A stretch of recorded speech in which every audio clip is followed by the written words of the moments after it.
All right, Bob, we were talking to you last week in Denver. You reminded me that was Convention 20. This is your 21st. Who could have scripted this political season to see what we're seeing now?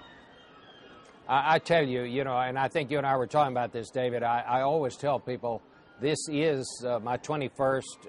They're not like they used to be, but they're all different. Well, I want to tell you, this one may set a record for different. I can't recall anything quite like this. You know, we were having a discussion here in the newsroom just before we started talking with you about the pregnancy of Governor Palin's daughter. Yeah. And I heard you talking with someone else about how much the media and others are talking about this. Where is the substance of this story?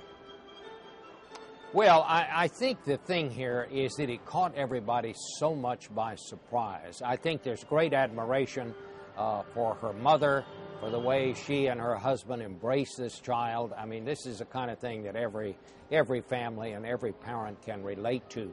But the fact that it just sort of came out of the blue, and now that we're hearing other things being revealed about the governor that maybe we didn't know about, it raises questions about the whole vetting process.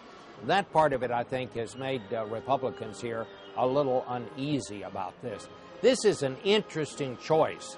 This is either going to come out as the most astute and the biggest and best choice that anybody ever made to put somebody on the ticket, and Governor Palin is going to come out as some sort of 21st century heroine, folk hero, or it carries great risk and there's going to be some sort of a disclosure in the future here that's going to take him down, and it'll look like the worst choice. John McCain is a guy who's willing to take a risk. He thinks he's made a very good choice, but he knows as well as anyone else it's a choice that carries great risk with it. Yeah, it doesn't seem to be much in between there either. Like you There's said, no bookends, in between either be one on way or this the one. other. Yeah, will we ever know, Bob, the thoroughness of this vetting process?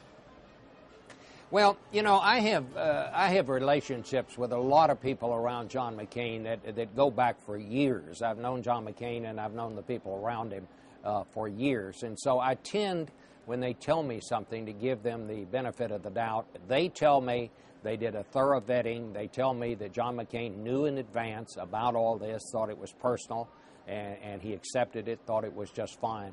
But I have to say, I have some real questions about how thorough this vetting was. Some accounts are they didn't really start until last week. Now, they say the vetting started long before that, but it's very odd. Nobody in Alaska knows anybody that got called or was talked to about all this. I think we've got a lot more to find out about just how this vetting took place. Maybe we'll find out in the days to come. But right now, there's some real questions about it, it seems to me. If you had the question to ask her, it would be? I think I might ask her for some advice rather than giving her any advice. I mean, let's stop and think about the challenges that this woman faces. She's the governor of a state. She's got an 18-year-old son heading off to Iraq. She's got a 17-year-old who's certainly found herself pregnant. She has a 4-month-old with special needs, and she has a couple of other kids. Now she's going to go out and run for vice president. She's got some challenges, and she's got her work cut out for her. I wish her the very best, but boy, this is going to be a next couple of months like that family or anybody else has never seen, it seems to me. Bob Scheifer, Fred Thompson's out there tonight. Will he be the law and order DA or the party cheerleader? I must say, I'm kind of surprised to know that they're going to put Fred Thompson on first in prime time, and they're going to put President Bush on before prime time. Now, I'm not the one who set the program.